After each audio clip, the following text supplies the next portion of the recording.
I just want to quickly talk about the MeToo movement. CBS stock has been down sharply the last couple of days over allegations against the chairman and CEO, Leslie Moonves.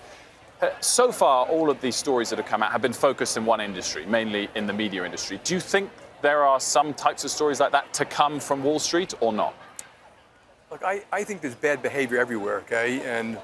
And I think it's important that all companies try to root it out wherever it is, and you have the right listening posts up to HR. And HR's got to listen. They can't just act like the company's always right. Legal. As I've asked a lot of our senior women, as you know, half of my direct reports are women. I said, you all set the tone. Make sure we're doing it right.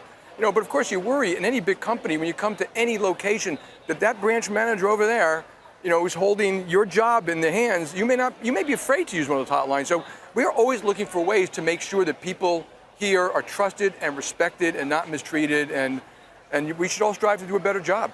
I want to ask a little bit about Lloyd Blankfein, if I may, Jamie. Of course, the two of you, the only two remaining CEOs of the big banks from pre-crisis times. Do you think Goldman Sachs would have survived the crisis if not for him? Oh, God, I don't know. Look, Lloyd is a friend.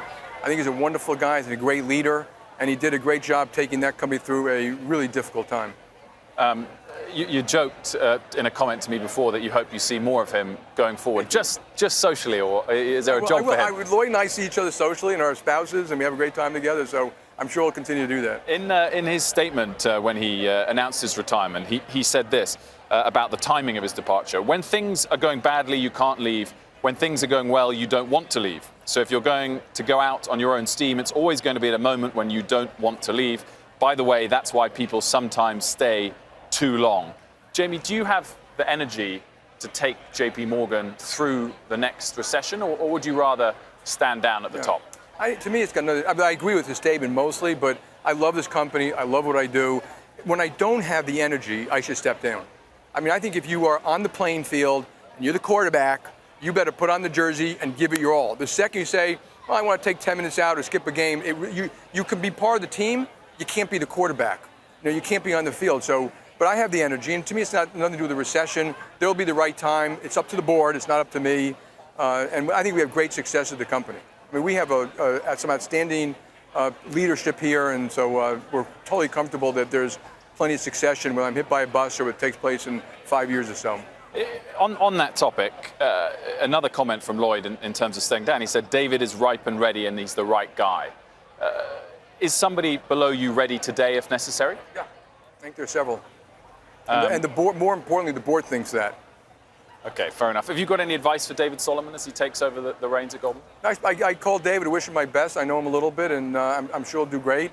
These are big jobs. It takes a while to navigate all the different parts. And the other thing is, when you come out of one part of the company, you really should make sure you focus a lot on the other part. Really walk in their shoes so you understand it deeply, and I'm sure he'll do great. Goldman is chock-block with talent. Mm-hmm. It always has been. You may not know, I worked at Goldman in the summer of 1981, which I think is the summer they bought Jay Aaron, which brought Lloyd Blankfein to them. And obviously on to Citi and Bank One after that. Jamie, you love your country. You comment about it very often, and increasingly you talk much more about politics than perhaps you did in the past. Has it crossed your mind to run in 2020? No. Look, people mention it and it crosses your mind. I don't think I'm a natural politician. I do think policy is so important, and I am a patriot. This country has the best hand ever dealt. Of any country ever today. It's the most prosperous economy the world's ever seen. It should be growing fast. We should be helping far more Americans get jobs, felons back to work, wages going up. And I made this long list of problems that we did to ourselves. And so, so I do take it very seriously. And I think the business community has to get involved to do the work, to have proper policy, to create growth that's good for all Americans. It can't be parochial. If businesses come in and the one thing they need to help them, the American public aren't going to buy that.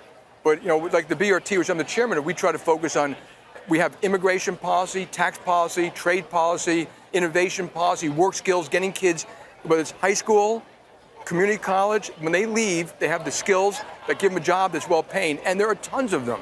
And so I think if we fix these things, America will be far better off.